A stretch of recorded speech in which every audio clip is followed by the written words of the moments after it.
What's up, people? It's Jay. And it's Les. And we back with another reaction video. But today is Meeting the Enemy. A feminist comes to terms with the men's rights movement. I don't know too much about anything, but I do know this is the lady that she made the movie The Red Pill. She's talking about what she learned during the journey of making that movie and stuff like that. So we're going to get right into it.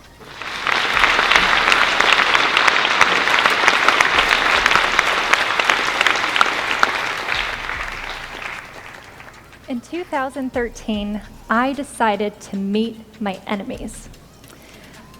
I was a 27-year-old award-winning documentary filmmaker and a proud feminist, and I was determined to expose the dark underbelly of the men's rights movement. At that point, all I knew of the men's rights movement was from what I read online, that it's a misogynistic hate group actively working against women's equality. While the vast majority of my previous work was about women's issues, I directed documentaries about reproductive rights, single motherhood, and the need for more girls to get into STEM education. So when I learned that no one had ever documented the men's rights movement in a film before, I saw it as an opportunity to continue fighting for women's equality by exposing those preventing it. So for 1 year, I traveled North America, meeting the leaders and followers of the men's rights movement. I spent anywhere from 2 hours up to 8 hours interviewing each individual men's rights activist, also known as MRA. And I filmed 44 people total. And there's an important rule in documentary filmmaking. As an interviewer, you do not interrupt. Okay. So I'm asking questions, and I'm getting their full life story. And in the moment, I didn't realize it. But now looking back, I can see that while I was conducting my interviews, I wasn't actually listening. I was hearing them speak, and I knew the cameras were recording. But in those moments of sitting across from my enemy, I wasn't listening. What was I doing? I was anticipating. Your response? I was waiting to hear a sentence, or even just a couple of words in succession that proved what I wanted to believe, that I had found the misogynist, the ground zero of the war on women. All the time. A couple of times I thought I had it. There was one men's rights activist that said to me, "Just walk outside and look around. Everything you see was built by a man." No lie, I think it's a very strong talent or whatever, attribute or whatever you want to call it, to be able to understand where you go wrong in certain situations and understand how you can improve yourself and situations when yourself is involved in whatever situation, you know what I'm saying? So I think it's very that's strong. That's a strong for an individual to realize that they're paying attention but not paying attention, you know what I'm saying? Accountability. Yeah. A lot of people need to take note on that. Ooh, his statement felt anti-women. I felt my jaw clench, but I sat quietly, as a documentarian should, while removing all the space between my upper and lower molars. After my year of filming, I was reviewing the 100 hours of footage I had gathered, replaying and transcribing it, which, believe me when I say, no one will ever listen to you more than someone who transcribes your words. You should write that down. So I was typing out every word meticulously, and through that process, I began to realize that my initial knee-jerk reactions to certain statements weren't really warranted, and my feeling offended didn't hold up to intense scrutiny. Was that statement about men having built the skyscrapers and the bridges anti-women? I thought, well, what would be the gender reverse scenario? Maybe a feminist saying, "Just look around. Everyone you see was birthed by a woman." Wow, that's a powerful statement. And it's true. Is it anti-male? I don't think so. I think it's acknowledging our unique and valued contributions to our society. Well, luckily, while I was making the Red Pill movie, I kept a video diary, which ended up tracking my evolving views. And in looking back on the 37 diaries I recorded that year, there was a common theme. I would often hear an innocent and valid point that a men's rights activist would make, but in my head, I would add on to their statement a sexist or anti-woman spin, assuming that's what they wanted to say but didn't. So here are two examples of how that would go. A men's rights activist in MRA would say to me, there are over 2,000 domestic violence shelters for women in the United States, but only one for men. Yet multiple reputable studies show that men are just as likely to be abused. I would hear them say, we don't need 2,000 shelters for women. They're all lying about being abused. It's all a scam. But in looking back on all the footage I'd gathered of men's rights activists talking about shelters, and all the blogs they've written, and the video live streams they posted on YouTube, they're not trying to defund women's shelters, not at all. All they're saying is that men can be abused too, and they deserve care and compassion. Second example, a men's rights activist would say to me, I like her shoes. I've been where looking at is them trying to justice decide. for the man who was falsely accused of raping a woman? And because of this accusation, he loses his college scholarship and is branded with the inescapable title of rapist. I would hear them say, a woman being raped isn't a big deal. It's as if I didn't hear the word falsely accused of rape. All I heard was he was accused of rape. Of course, rape is a big deal, and all the men's rights activists I met agreed it is a horrible thing to have happened to anyone. I eventually realized what they're saying is they're trying to add to the gender equality discussion who is standing up for the good-hearted, honorable man that loses his scholarship, his job, or worse yet, his children, because he's accused of something he absolutely did not do. Well, I couldn't keep denying the points they were making. It's so there hard are to real react issues. because it's so intriguing. I'm just But in watching. my effort to avoid agreeing with my enemy completely, I changed from putting words in their mouth to acknowledging the issue, but insisting they are women's issues. So here are two examples of how that would go. A men's rights activist would say to me,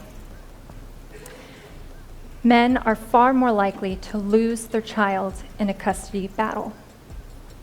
And I would counter, well, because women are unfairly expected to be the caretaker, it's discrimination against women that women get custody more often. Yeah. I'm not proud of that. Second example, an MRA would say to me, men are roughly 78% of all suicides throughout the world. And I would counter with, but women attempt suicide more often. So ha. Ha? It's not a contest, but I kept making it into one. Why couldn't I simply learn about men's issues and have compassion for male victims without jumping at the opportunity to insist that women are the real victims? I agree. Well, after years I'm proud of you, of sis. researching and fact-checking Girl, what the men's rights I'm proud activists of were you, telling girl. me, there is no denying that there are many human rights issues that uniquely or disproportionately Jesus. affect men. Paternity fraud uniquely affects men. The United States Selective Service, in the case of a draft, still uniquely affects men. Workplace deaths, disproportionately men. War deaths, overwhelmingly men. Suicide, overwhelmingly men. Sentencing disparity, life expectancy, child custody, child support, false rape allegations, criminal court bias, misandry, failure to launch, boys falling behind in education, homelessness, veterans issues, infant male genital mutilation, lack of parental choice once a child is conceived, lack of resources for male victims of domestic violence. So many issues Yo, so much. that are heartbreaking That's crazy. if you are the victim or you love someone who is the victim of any one of these issues. These are men's issues, and most people can't name one because they think, well, men have all the rights, they have all the power and privilege. But these issues deserve to be acknowledged. They deserve care, attention, and motivation for solutions. Before making the Red Pill movie, I was a feminist of about 10 years, and I thought I was well-versed on gender equality issues. But it wasn't until I met men's rights activists that I finally started to consider the other side of the gender equality equation. It doesn't mean I agreed with all that they said, Right. but I saw the immense value in listening to them and trying to see the world through their eyes. That's what we're here for. I thought if I could get my audience to also listen to them, it could serve as a rung on the ladder, bringing us all up to a higher consciousness about gender equality. So in October 2016, the film was released in theaters, and articles and critic reviews started to roll in. And that's when I experienced how engaged the media is in groupthink around gender politics. And I learned a difficult lesson. When you start to humanize your enemy, you, in turn, may be dehumanized by your community. And that's what happened to me. Rather than debating the merit of the issues addressed in the film, I became the target of a smear campaign. Yeah. And people who had never seen the movie protested outside the theater doors, chanting that it was harmful to women. It certainly is not. But I understand their mindset.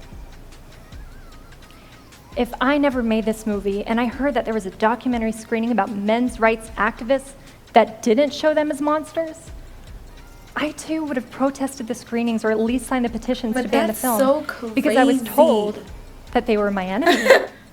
I was told that men's rights activists were against women's We get equality. so mad. But all the men's rights... It's just so crazy and ironic because we get so mad when people do it to us and we don't realize when we're doing it to others. And it's just so crazy how hypocritical we as human beings can really be. It's so crazy. I'm glad that she was able to experience this and see a different perspective and then speak about it. You know what I mean? Like that's power. Yeah. Like I ain't gonna lie, like there's a certain level of like intelligence, sexiness, like just everything across the board. Like when you can, that's why over here in this relationship, I think I've always been doing it like my whole life. I've always been playing devil's advocate because that's like the easiest way. The easiest way. If you don't know nobody, if you don't know an individual, you can always just compare them to yourself or just try to come body to body and play devil's advocate and try to see things from their perspective. Or give them different perspectives. Yeah, get like try to understand things if you're not in your position, but it was in that opposite person's position. This will give you a better outlook, and it's hard to do. It's hard to come to these realizations. But if half the world did, then the world would be a majority a better place. Like, and it's really strong. And I think that in this space of like the red pill, blue pill, like you got the feminists, you got your man cave, and in this space, like that's like one of the biggest problems. Like everyone not understanding. Like I see a lot of men, like with females is a big thing for you to like your tone, the way you say things, your mannerism, your body language, while you're saying things, the words that you use and how you use them. You know what I'm saying? It plays a big role in communicating with women, where as like men don't really pay attention to those things. which where a woman is paying attention to every single word, where you're paying attention to the overall message that you're trying to get across if you're a male. And this is kind of where the discommunication starts, because like a female is like so intuitive with the little meticulous words that like the overall summary of what's going on may not be a like so big of a picture to her like how it is to you, because she's seeing the little things. And a male doesn't understand why the female will put feelings before facts in a situation where facts trumps all, you know what I'm saying? But like, it's just a lot of the things when you come out of your body and understand the way that somebody's thinking about a particular situation, you can probably maneuver it better or deal with the situation better based on the person that you're dealing with, just by just playing devil's advocate alone. So I think it's astronomically, like, I don't know what word I'm looking for. It's instrumental, like that you could even. What you say? It's good to challenge yourself. Yeah, it is. And challenge someone else's mindset too. Definitely. Without having to be disrespectful about it. I don't know. I do think in conversations a lot too, men and women often get misconstrued. Like, we'll take a specific analytical something, like she was saying, like, I'm hearing him, but I'm just waiting for him to say something, you know, like, and I feel like, and oftentimes in conversations, it's like, you're not listening to understand, you're listening to respond. And a lot of things get misconstrued, and then a lot of things, like, when you're talking about something that you're passionate about, sometimes we miss certain explanations too, you know what I mean? And I think understanding and giving that person an opportunity to express themselves without you having to debate about their opinion or their experience, we should do that moving forward. I think it's good. I feel like me as an individual, I've been doing it for a while, but as more people need to take that on, like take it on as a challenge for yourself, like, and just really experiment and explore with that, because a lot of these issues that we disagree on, it's like, it's not, as a like an outsider, it's not so hard for that outsider to understand what's the problem within this discussion, debate, or miscommunication, because at the same time, like, is harder for the person that's in it, the two that's in it, to really see the issue. But it could be a problem that people could come to an understanding way easier, but they deviate off of track to address a word that they don't like, or to address a tone that they don't like, or the man would deviate off track to address the fact that a female is using feelings to answer questions that should be answered with logic or reality or experience. Or experience, you know. And a lot of times people use like that one case scenario, the exception and not the rule, in order to prove why they are doing something. But you know, it's just like, that's why people, it's just like, you really need to understand why an individual thinks the way they do, or try to, you know what I'm saying? If you're having a debate with somebody, you have to have like some type of like a understanding of how that person thinks, or how they understand, in order to even get to realizing why they think the way they are, why they have the customs that they do, you know. But going back to you saying you have to understand the individual, I also believe, and she touched base on this too, understanding yourself. Like, if you see that you're counter reacting to something, or you're getting defensive of something, or you feel anything, or like whatever experience you may have went through, you have to understand why you think the way you do, or why you're saying the things that you do, or why you believe in whatever it is that you do. You have to understand yourself first before you can even try to begin to understand anyone else. Activists I met support women's rights and are simply asking the question, why doesn't our society care about men's rights? Well, the greatest challenge I faced through this whole process, it wasn't the protests against my film, and it wasn't how I was treated by the mainstream media, even though it got pretty disgusting at times. I'm sure it did. The greatest challenge I faced was peeling back the layers of my own bias. It turns out I did meet my enemy while filming. You met yourself? It was my ego saying that I was right and they were subhuman. That's so crazy. It's no secret now that I no longer call myself a feminist. But I must clarify, I am not anti-feminist, and I am not a men's rights activist. I still support women's rights, and I now care about men's rights as well. However, I believe if we want to honestly discuss gender equality, we need to invite all voices to the table. Yet this is not what is happening. Men's groups are continually vilified, falsely referred to as hate groups. Agreed. And their voices are systematically silenced. Do I think either movement has all the answers? No. Mm-hmm. Men's rights activists are not without flaws, mm-hmm. and neither are feminists. Mm-hmm. But if one group is being silenced, that's a problem for all of us. If I could give advice to anyone in our society at large, we have to stop expecting to be offended, and we have to start truly, openly, and sincerely listening. Yo. That will lead to a greater understanding of ourselves and others, having compassion for one another, working together towards solutions, because we all are in this together. And once we do that, we can finally heal from the inside out. But it has to start with listening. Thank you for listening. You're welcome. Thank you. Thank you. Thank you. I appreciate it. I really did. That was the end. I really did. That.